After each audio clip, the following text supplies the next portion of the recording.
तो पिछली क्लास में हम लोग क्या जाने थे? राष्ट्रवाद पढ़े थे, यानी कि हम लोग इतिहास पढ़ रहे हैं। इतिहास में हम लोगों ने पहले जान रखा था इतिहास क्या है, यानी कि इतिहास की परिभाषाएं हम लोगों को जाना था। फिर इतिहास का महत्व पढ़ा था। उसके अलावा फिर हमने देखा था क्या, इतिहास के अलावा पहला चैप्टर हम लोगों ने देखा था यूरोप में राष्ट्रवाद, या इसी को कहते हैं कि यूरोप में राष्ट्रवाद के उदय के कारण। लेकिन उससे पहले भी हम लोग क्या पढ़े थे इसमें, राष्ट्रवाद कहते किसे हैं। तो पूरी तरीके से हम लोगों ने ये डिफिनेशन देख लिया था, यानी कि राष्ट्रवाद क्या है जी, कोई बताओ एक आप लोग, राष्ट्रवाद किसे कहते हैं? हम्म, ठीक है। और कोई बताओ।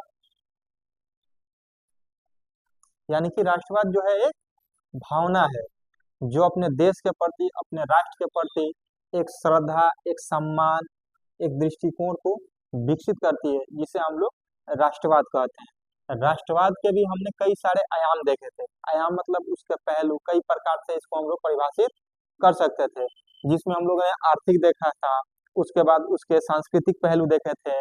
मतलब इसमें हमने तीन चार पहलू देख रखा था, वो आपके बेसिक थे। अभी तक हम लोगों ने जितने पढ़ रखा था उससे आपके एग्जाम से कोई लेना देना नहीं, बस वो बेसिक इंफॉर्मेशन के लिए आप लोगों ने देखा था कि राष्ट्रवाद क्या है। और उसके बाद पहले आपने इतिहास पढ़ा था, इतिहास की डिफिनेशन और उसका महत्व। आज से जो आप लोगों का ये चैप्टर हो रहा है, ये पहला चैप्टर का ही नाम है, इससे आप पहला चैप्टर ही कह लेना। चैप्टर नंबर फर्स्ट है यूरोप में राष्ट्रवाद के उदय के कारण। चैप्टर का ही यही नाम है। और इससे आपके एग्जाम में लगभग क्वेश्चन पूछते हैं, ऑब्जेक्टिव क्वेश्चन भी रहते हैं और सब्जेक्टिव भी। इससे हर साल एक से दो हमें देखने को मिल जाते थे। तो अब हमने ये देखा कि राष्ट्रवाद क्या था। राष्ट्रवाद हम लोगों ने ये अच्छे से विस्तार रूप में पढ़ रखा है। बाकी फिर से मैं एक बार बता दूं कि राष्ट्रवाद का मतलब क्या हुआ, एक शॉर्टली हम लोग जाने। तो राष्ट्रवाद क्या है, एक भावना है। जैसे हमारे अंतर्गत कोई भावनाएं जागृत होती है, वैसे ही राष्ट्रवाद भी एक भावना है जो अपने देश के प्रति, राष्ट्र के प्रति किसी प्रकार की कोई एक भावनाओं को जन्म देती है, जैसे प्रेम की, श्रद्धा की, या राष्ट्रीय प्रतीक की सम्मान करने की, या राष्ट्र के प्रति जीने मरने की। ये सब भावनाओं को उत्पन्न करती है, उसे ही हम लोग राष्ट्रवाद कहते हैं। ये क्लियर हुआ। अब यहाँ देखो, इसका मतलब ये कह रहा है कि यूरोप में राष्ट्रवाद के उदय के क्या कारण थे। यानी क्वेश्चन ये पूछ रहा है कि जो ये भावनाएं उत्पन्न हो रही, अचानक यूं तो हो ही नहीं जाएगी। जैसे मैं ये कहूँ कि गुस्सा क्या है, गुस्सा एक भावना है, या एक फीलिंग्स, जैसे फीलिंग्स पूछो फीलिंग्स क्या है, ये सब क्या है, एक भावनाएं हैं। या गुस्सा का है तो एक मोमेंट है, और ये मोमेंट या प्रतिक्रिया यूं ही थोड़ी उत्पन्न हो जाती है। अगर जैसे मान के चलो, किसी अगर जानवर को ही आप देखो, वो शांत रहता है, लेकिन उस पे एक आप ढेला फेंक दो या उसे आप मार दो, तो वो अचानक से क्रोधित हो जाता है। तो वो क्यों क्रोधित हुआ, कारण हमने उसके ऊपर ढेला फेंका या उसको मारने का प्रयास किया। तो वही जैसे हम लोगों ने देखा कि राष्ट्रवाद, राष्ट्रवाद क्या है, एक भावना है। तो फिर ये भावना है तो यूं ही थोड़ी उत्पन्न हो जाएगी, कोई तो कारण हुए होंगे ना कि अचानक से ये राष्ट्रवाद उत्पन्न हो गई। तो यही हम लोगों को इसमें जानना है कि ये राष्ट्रवाद आखिर क्यों उत्पन्न हुआ, और यूरोप में ही क्यों उत्पन्न हुआ। जैसे यूरोप का क्या मतलब था, जैसे हमने वो मैप आपको बना के समझाया था, वो वर्ल्ड मैप देखो आप लोग, वो नॉर्थ अमेरिका, साउथ अमेरिका, जैसे हमने ये मैप बताया था ना जी आप लोग को। ये क्या था जी, नॉर्थ अमेरिका, और ये साउथ अमेरिका। उसके बाद यहाँ क्या था, अफ्रीका। उसके बाद ये भारत। अब जगह तो है नहीं, चलो यहीं पे शॉर्ट में बना देता हूँ। और ये वाला एरिया जो था पूरा, वो यूरोप था। यानी कि ये यूरोप, वहां मैप में देखो सबसे ऊपर लिखा है यूरोप, जो पीला वाला भाग है, यानी कि रसिया जो हो गया। तो रसिया का आधा वाला हिस्सा इधर यूरोप की तरफ आ जाता है और उधर एशिया में चला जाता है।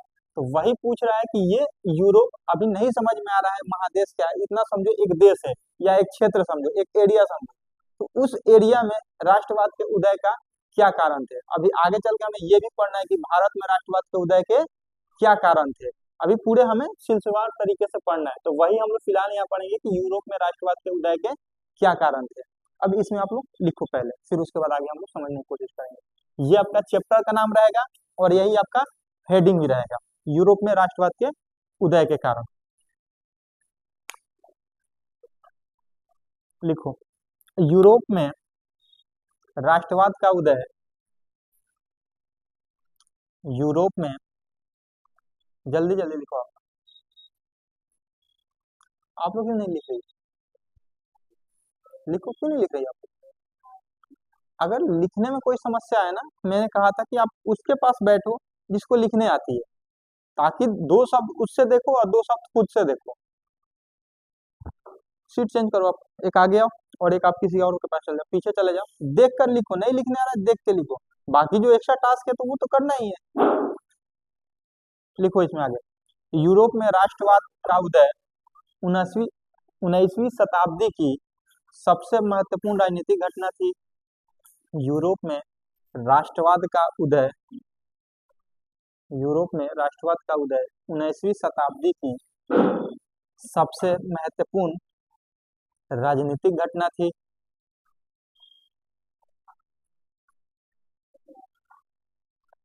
19वीं शताब्दी की सबसे महत्वपूर्ण राजनीतिक घटना थी। जल्दी जल्दी लिखो आप लोग, सबसे, देख के लिखो, नहीं आ रहा है देख के लिखो साइड से, लेकिन लिखना है। सबसे महत्वपूर्ण राजनीतिक घटना थी। इसने राजशाही और साम्राज्यवादी व्यवस्था को उखाड़ फेंका। राजशाही, ये है बोर्ड पे राजशाही, राजशाही एवं साम्राज्य, राजशाही एवं साम्राज्यवादी व्यवस्था को जड़ से उखाड़ फेंका।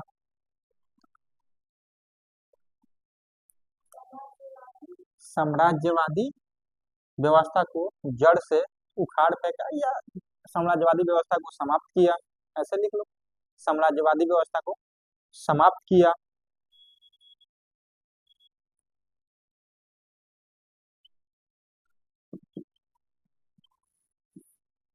और राष्ट्र राज्य की नींव रखी, और ये रहा राष्ट्र राज्य की नींव रखी।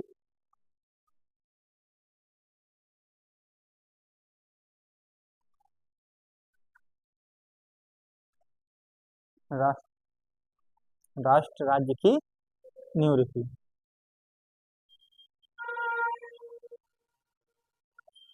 नेक्स्ट पॉइंट से लिखो, यूरोप में फ्रांसीसी क्रांति से, ये रहा फ्रांसीसी क्रांति, फ्रांसीसी क्रांति कब हुआ था जी?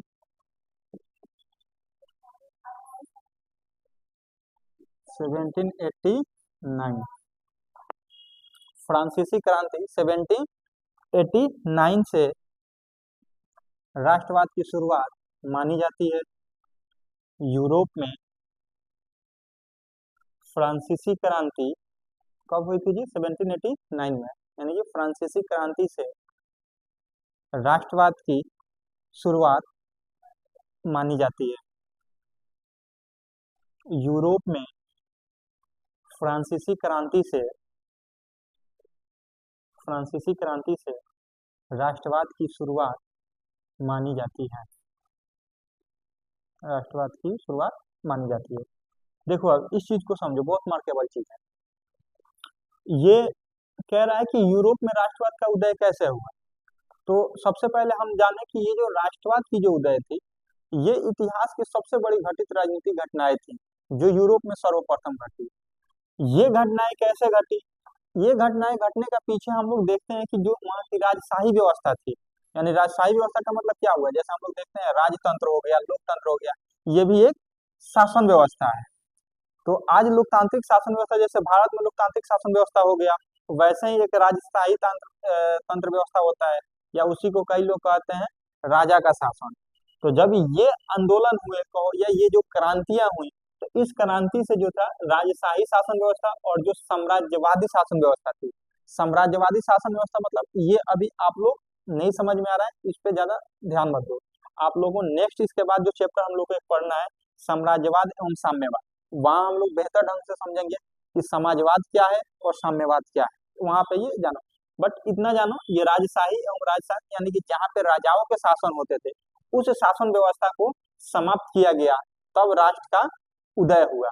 और इसी यूरोप में फ्रांसीसी क्रांति से ही, जब ये 1789 में ये जो फ्रांसीसी क्रांति हुई, इस क्रांति के बाद ही यूरोप में राष्ट्रवाद की शुरुआत मानी जाने लगी।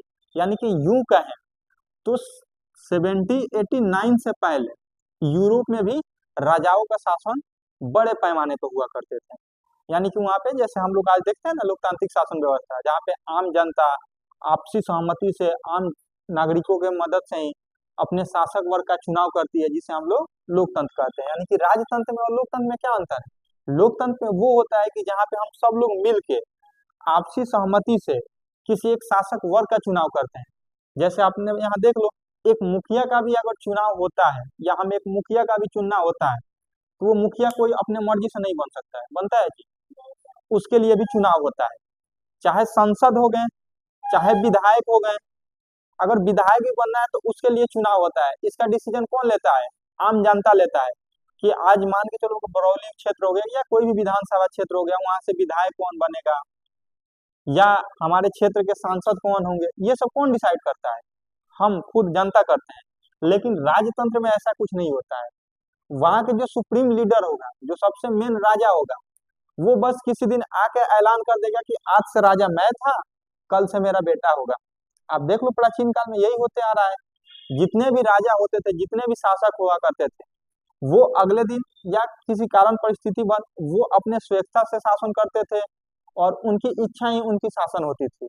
आज उनकी मन कर दिया कि हाँ आज मेरा मन खुश है, तो मैं जो कहूंगा वही आज का मेरा निर्णय हो जाएगा। लेकिन वर्तमान भारत में या वर्तमान लोकतांत्रिक शासन व्यवस्था में ऐसा कुछ नहीं होता है। जो भी नियमावलियां होती है, जो भी शासन व्यवस्था होती है, वो सब एक विधि के तहत, यानी कि संविधान के तहत उसको संचालित किया जाता है। खैर ये अलग मुद्दा है, इस पे हम लोग डिस्कस करेंगे। तो फिलहाल हमारे कहने का मतलब ये था कि 1789 से पहले तक जो यूरोप था, यूरोप में भी खास तौर पे, जैसे आप देखो, यूरोप में बहुत सारे देश आते हैं। फ्रांस हो गए, ब्रिटेन हो गए, जर्मनी हो गए, ये सब यूरोपीय देश है। तो इन सब देश में भी वहां पे राजतंत्र ही था। अब उसको खत्म किया गया। और फिर ये क्यों, आखिर वहां से यूरोप में भी राष्ट्रवाद की शुरुआत मानी गई? बहुत सारे देश हैं। यूएनओ के हिसाब से देखो, पूरे विश्व में कितने देश है जी? 192 93। लेकिन वहां यूरोप से ही क्यों हुआ? इसके पीछे कारण है, वो हम जाने। फिलहाल यहाँ तक हम लोगों ने क्या समझा कि यूरोप में जो राष्ट्रवाद के उदय का जो कारण था, इसमें कारण की हम लोग पृष्ठभूमि, जैसे हम लोग आंसर राइटिंग करेंगे तो आप लोगों से मैं बार बार बताता हूँ कि आंसर राइटिंग 3 फॉर्मेट पे करना है। पहले भूमिका, फिर मुख्य भाग, और फिर निष्कर्ष।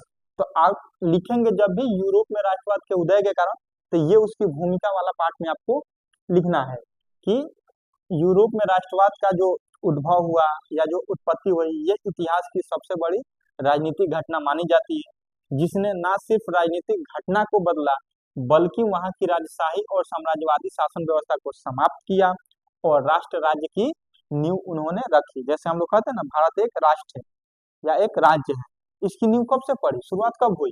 इसी क्रांति का देन है। इसके पहले जैसे हम लोग देखते थे कि भारत में जो था, या पूरे विश्व में महाजनपद हुआ करते थे, या कबीला हुआ करते थे, या कोई क्षेत्र हुआ करते थे। जैसे आप लोग सीरियलों में भी देखते होंगे, कभी कभी देश का नाम आता है, नहीं आता है, कोई राष्ट्र का नाम उत्पत्ति नहीं होता है। लेकिन यहाँ से हम लोग मानते हैं कि इन्होंने राष्ट्र राज्य की इस क्रांति का ही देन था। हालांकि राज्य तो बहुत पहले से चले आ रहे हैं, लेकिन जो एक सार्वभौमिक स्तर पर जिसको स्वीकार्यता मिली, इसी फ्रांसीसी क्रांति से माना जाता है। तो ये इसकी भूमिका लिखेंगे। अब आखिर फ्रांसीसी क्रांति में ऐसा क्या हुआ कि ये राजशाही शासन व्यवस्था को समाप्त कर दिया गया? जैसे मैं उदाहरण के तौर पे कहूँ, आज हमारे माननीय जो प्रधानमंत्री साहब हैं, वो शासन व्यवस्था कर रहे हैं। कुछ उनकी ऐसी परिस्थिति आएगी, हम उनका विद्रोह कर देंगे। चाहे छोड़ो, वर्तमान समय का उदाहरण लेना थोड़ा सा खतरनाक हो सकता है। हम किसी शासक वर्ग को ले लेते हैं, ये ए क्षेत्र हो गया, ये ए व्यक्ति हो गया, ये लंबे समय से शासन कर रहा है। ये कोई देश हम एक्स देश मान लेते हैं, एक्स देश मान लेते हैं, और ये शासन कर रहा है। कब तक? मान के चलो 2020 तक ये शासन किया, और अचानक से 2020 में इसको गद्दी से हटा दिया गया। तब पूछा जाएगा ना, भाई क्या क्या क्या वजह थी कि इसको हटा दिया गया? सब तो ठीक चल रहा था। वैसे ही जब 1789 तक राजशाही शासन व्यवस्था और साम्राज्यवादी शासन व्यवस्था को हटाया गया, तो आखिर क्या वजह रही? ये क्रांति आ रही होगी, फ्रांसीसी क्रांति। तो इस फ्रांसीसी क्रांति से पहले आखिर क्या इनकी गलतियां थी जिसके वजह से इनको हटाया गया, ये तो जानना पड़ेगा। जैसे मैं आपको कहूँ कि कल से आप क्लास मत आना, आप पूछोगे क्यों, तो हम बोले आप अनुशासनहीनता की स्थिति उत्पन्न किए हैं, यानी कि आपके अंदर कोई डिसिप्लिन नाम की चीज नहीं है।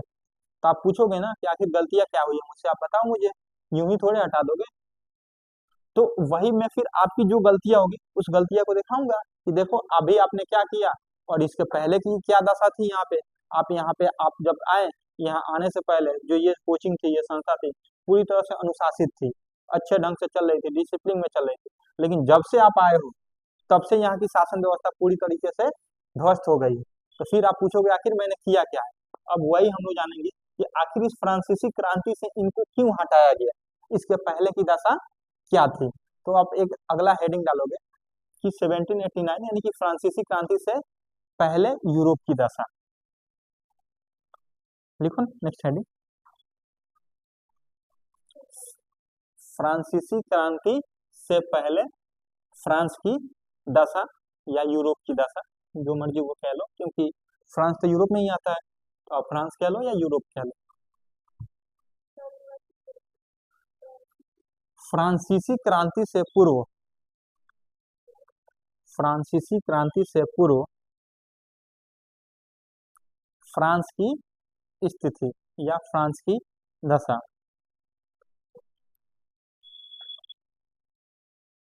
फ्रांसीसी क्रांति से पूर्व फ्रांस की, ब्रैकेट्स में यूरोप लिख लो, फ्रांस की ब्रैकेट्स में यूरोप की दशा, इसमें लिखो आप।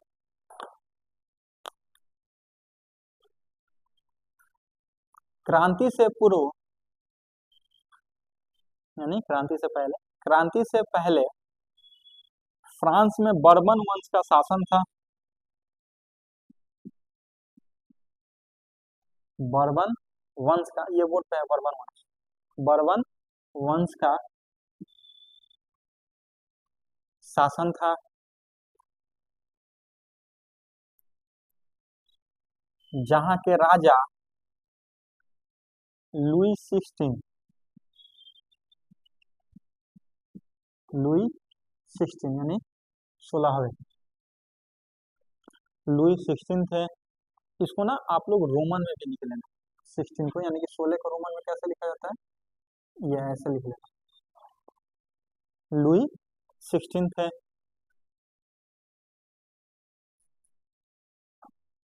फ्रांस में क्रांति से पूर्व बर्बन वंश का शासन था, जहां का राजा लुई 16 था। यह एक निरंकुश निरंकुश शासक था, यह एक निरंकुश शासक था,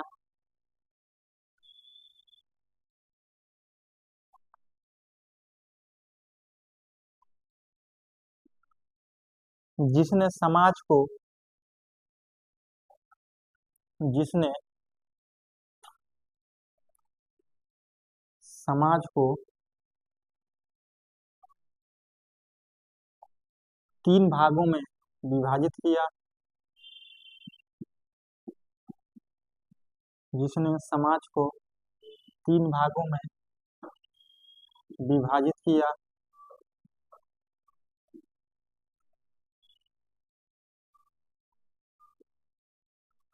पहला, ऐसे चाहे बना लो, ये तीन भागों में, पादरी, सामंत और किसान, जिसने समाज को तीन भागों में विभाजित किया। जल्दी जल्दी लिखो।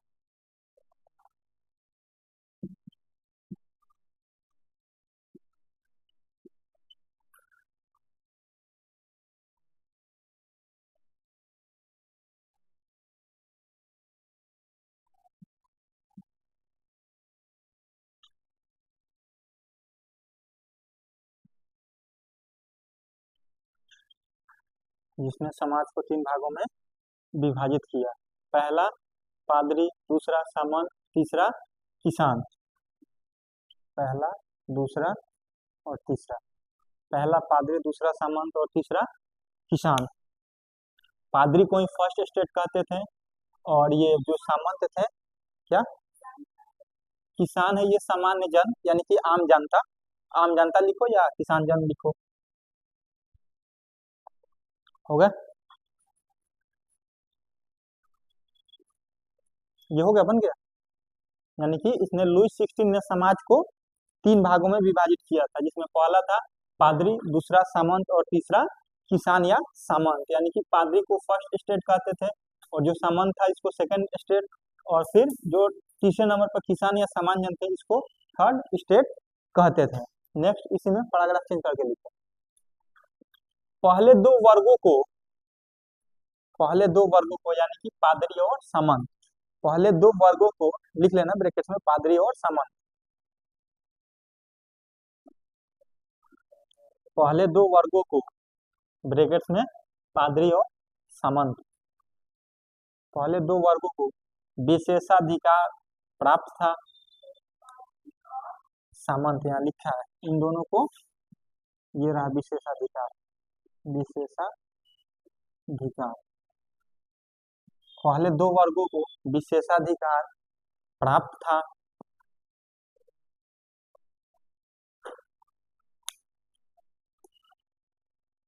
जिसके वजह से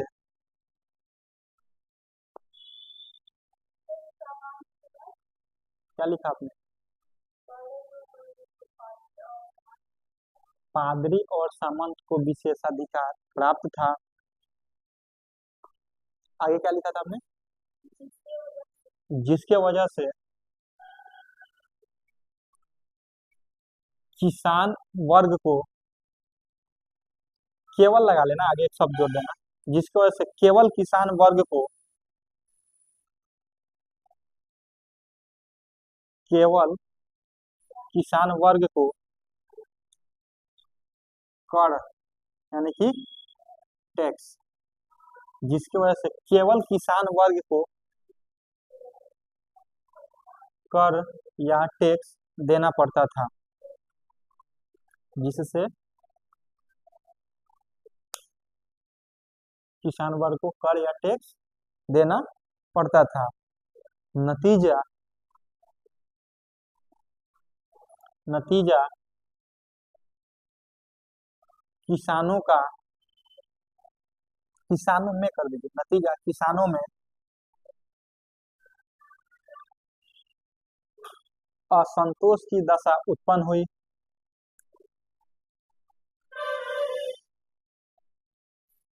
किसानों में असंतोष की दशा उत्पन्न हुई।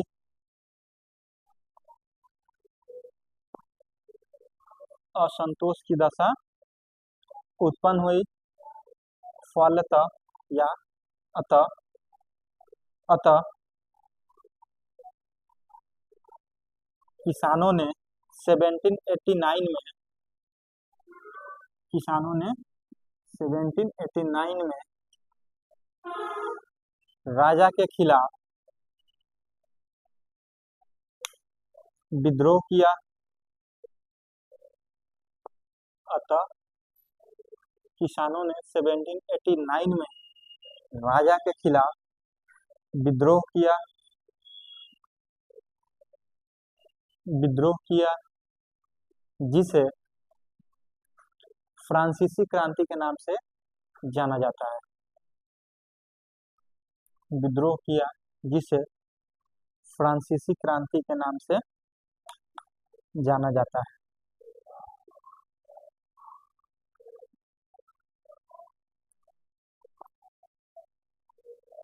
ओके,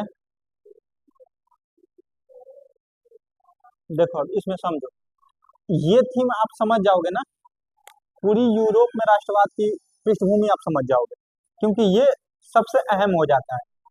इसमें आप लोगों ने क्या देखा कि आखिर हम लोग ये जान रहे थे कि आखिर ये जो राष्ट्रवाद की उत्पत्ति कहो या उसकी उद्भव कहो या उसकी शुरुआत कहो, आखिर यूरोप से ही क्यों हुई, पहले भारत से क्यों नहीं हुई।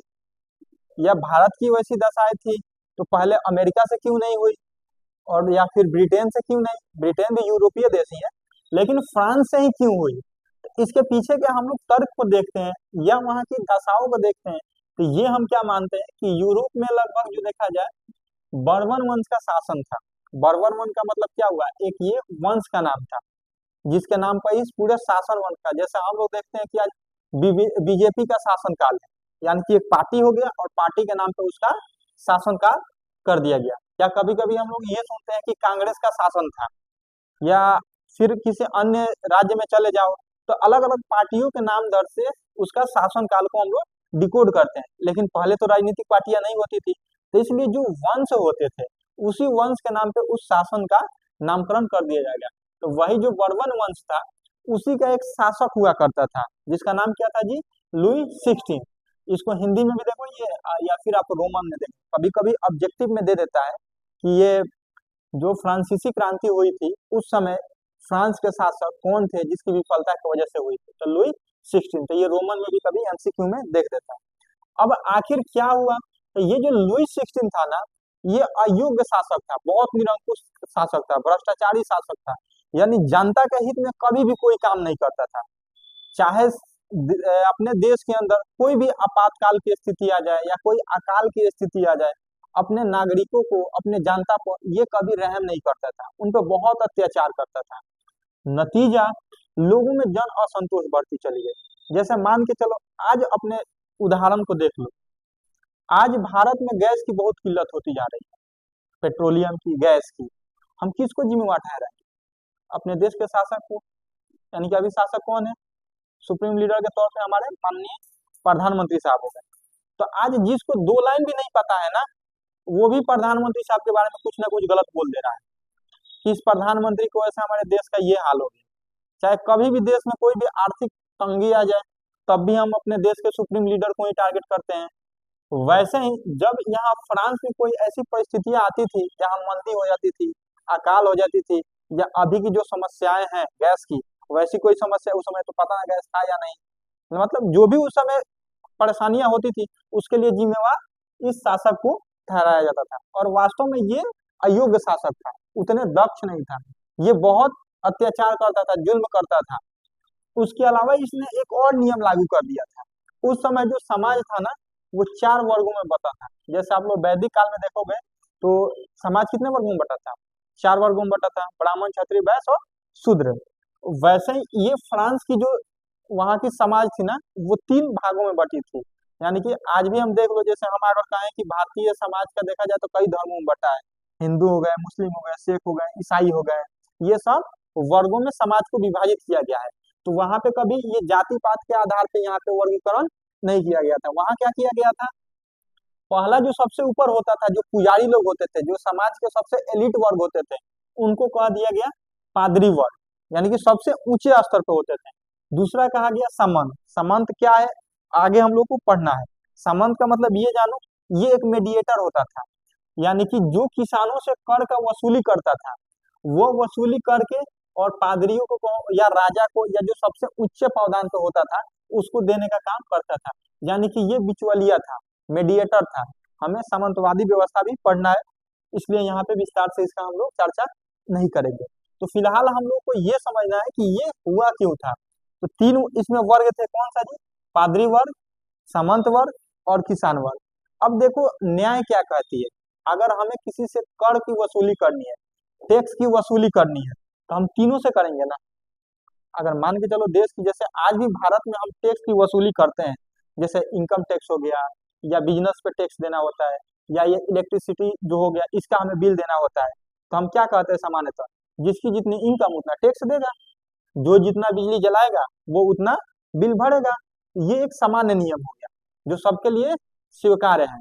लेकिन हम आज से भारत सरकार ये कह दे कि देश के जितने अमीर वर्ग लोग हैं वो बिजली बिल नहीं देंगे, यानी फ्री में जलाएंगे, और जितने निचले स्तर के लोग हैं वो सब पैसे देंगे। अब बताओ देश की हाल क्या होगी, विद्रोह होगा कि नहीं। जितने आम जनता होंगे वो सरकार का विद्रोह करेंगे ही करेंगे। अगर सरकार को फ्री करना है तो सबके लिए करें। जैसे बिहार में देखो 125 यूनिट जो बिजली बिल फ्री दिया गया है, सबको दिया गया है। इसमें अमीर है, गरीब है, हिंदू है, मुस्लिम है, ये सब कुछ नहीं देखा गया। देना है तो सबको देंगे, नहीं देना है किसी को नहीं देंगे। लेकिन यहाँ पे ये जो लुई 16 था, इसने क्या किया, यही गलती किया।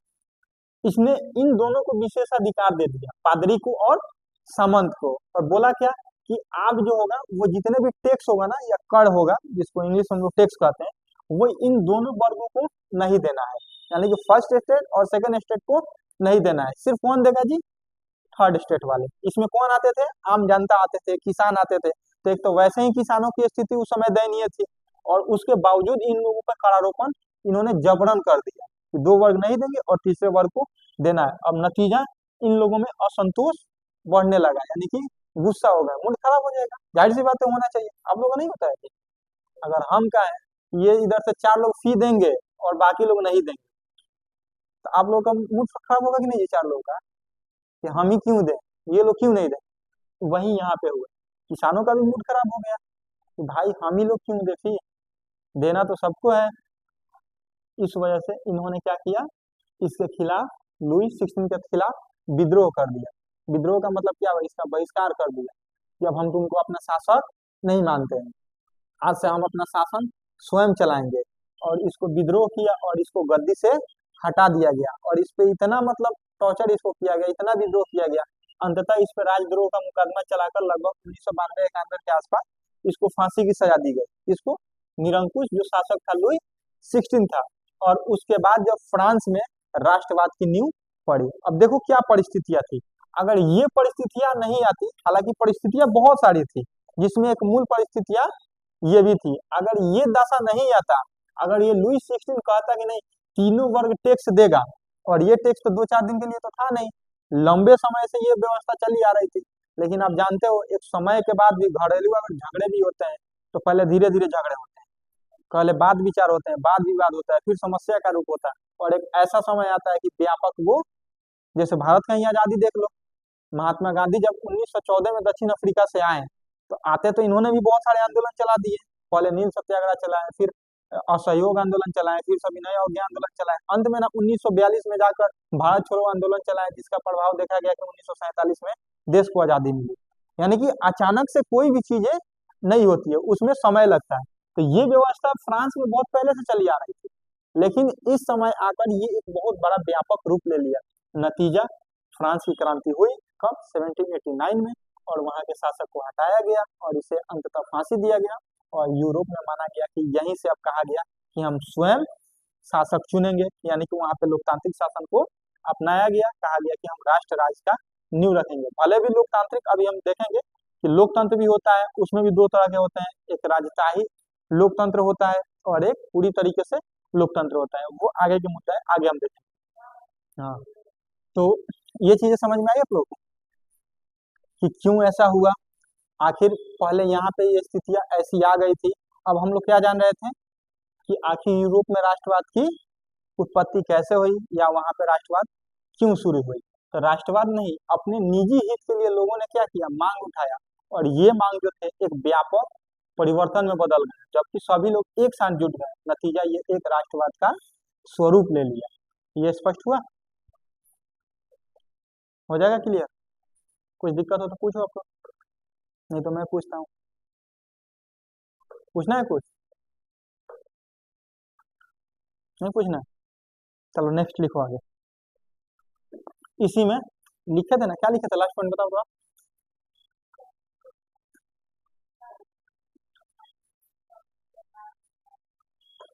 नेक्स्ट पॉइंट में इसी में लिखो,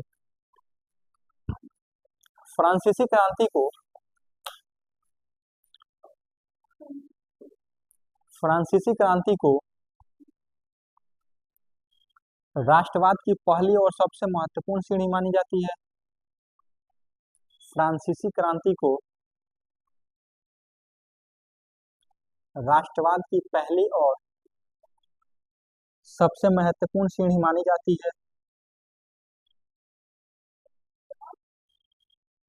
सबसे महत्वपूर्ण सीढ़ी मानी जाती है, सबसे महत्वपूर्ण सीढ़ी मानी जाती है। यह वह घटना थी, जल्दी जल्दी लिखो, 24 पेज लिखने होते हैं एग्जाम में, जल्दी लिखो। यह वो घटना थी जिसने दुनिया को पहली बार राष्ट्र शब्द का असली मतलब समझाया।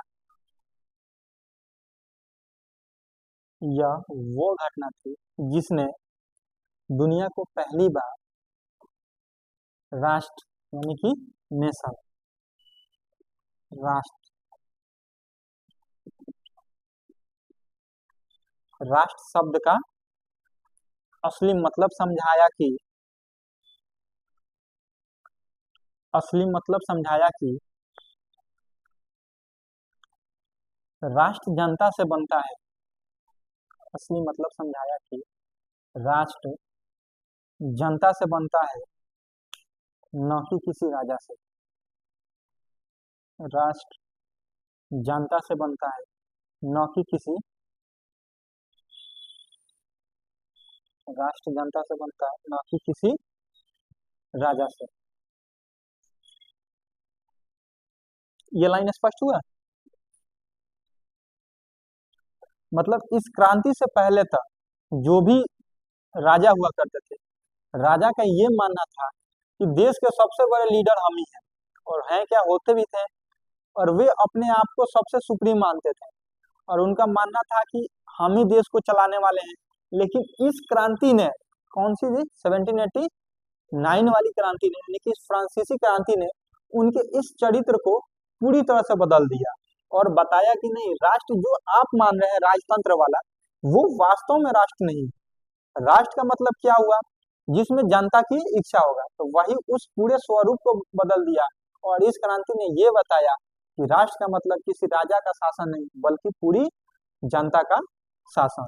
तो ये परिस्थितियां आई, ये घटनाएं आई, जिसकी वजह से हम देखें कि यूरोप में राष्ट्रवाद का उदय हुआ स्पष्ट। अब तो हम लोगों ने ये जान लिया कि यूरोप में राष्ट्रवाद का उदय कैसे हुआ, परिस्थितियां क्या थी। अब हमें ये जानना है कि आखिर ये जो राष्ट्रवाद का उदय हुआ, इसमें क्या क्या परिवर्तन हुआ। जैसे उदाहरण के तौर पर अगर कहा जाए कि अभी आप देख लो, हम कहें कि ईरान के जो सुप्रीम लीडर है खमनेई साहब, उनको शहीद कर दिया गया। तो शहीद हो जाने के बाद फिर ईरान में क्या क्या परिवर्तन हुए, तो उसको अभी हमें जानना है। तो अब नेक्स्ट हेडिंग होगा, आप लोग डालो उसे, क्रांति के बाद हुए परिवर्तन।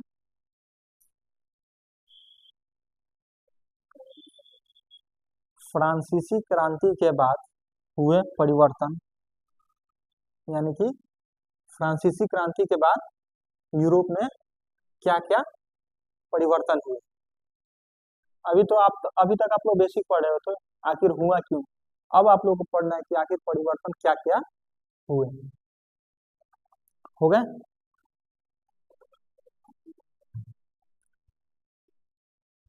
फ्रांसीसी क्रांति के बाद फ्रांस में हुए परिवर्तन। पहला होगा फ्रांसीसी क्रांति के बाद यूरोप में हुए परिवर्तन।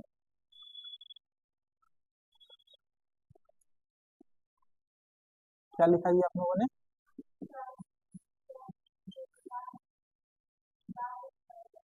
फ्रांसीसी क्रांति के बाद फ्रांस में हुए परिवर्तन। अब इसमें आप लोग लिखोगे ए,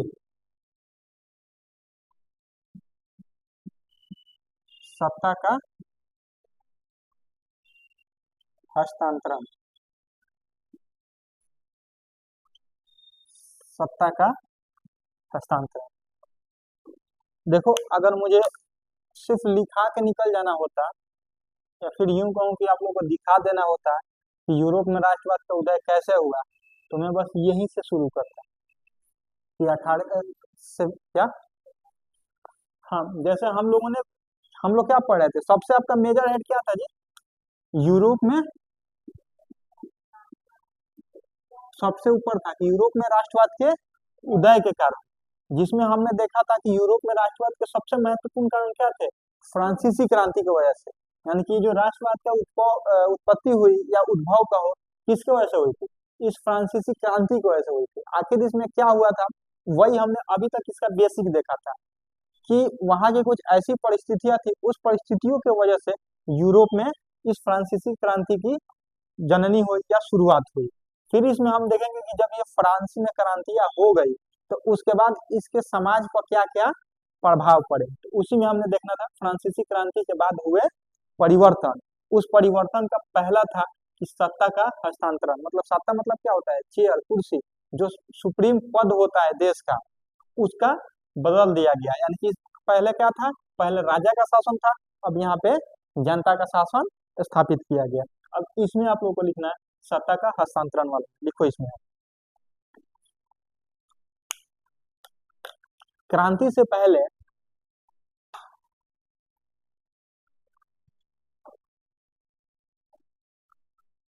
क्रांति से पहले फ्रांस में एक निरंकुश राजा का शासन था। निरंकुश राजा कौन था जी, लुई 16, लिख लीजिएगा ब्रैकेट में। क्रांति से पहले फ्रांस में एक निरंकुश शासक लुई 16, बोर्ड पे लिखा था ना लुई 16, लिख लेना। निरंकुश राजा का शासन था, लेकिन लेकिन 1789 की फ्रांसीसी क्रांति ने 1719 की फ्रांसीसी क्रांति ने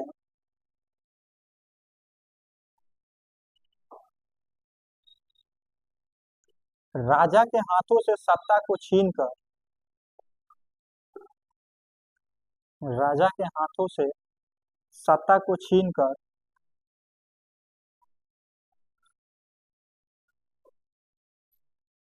फ्रांसीसी नागरिकों के समूह को सौंप दिया। फ्रांसीसी नागरिकों के समूह को सौंप दिया।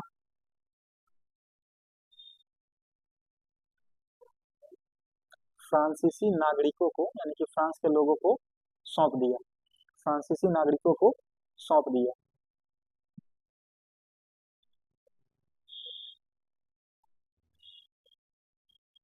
इससे यह संदेश गया कि इससे यह संदेश गया कि इससे यह संदेश गया कि अब राष्ट्र का भाग्य राजा नहीं अब राष्ट्र का भाग्य राजा नहीं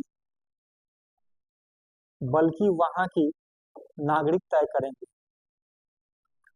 अब राष्ट्र की भाग्य राजा नहीं बल्कि वहां के नागरिक तय करेंगे। हो गया। देखो ये लाइन क्या कह रहा है, यानी कि जब फ्रांसीसी क्रांति नहीं हुई थी यूरोप में, तो वहां पे पूरी तरीके से राजतंत्रात्मक शासन व्यवस्था थी, यानी कि वहां पे राजा का ही शासन हुआ करता था, राजा की इच्छा ही वहां की शासन हुआ करती थी।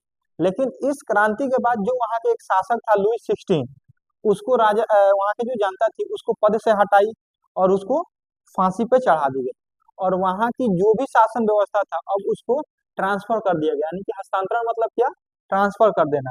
अब वहां पे जो वहां के आम लोग थे, जो नागरिक थे, उनके हाथों में सत्ता को सौंप दिया गया। तो इससे क्या संदेश जाता है समाज में, या हमें इससे क्या सीखने को मिलती है।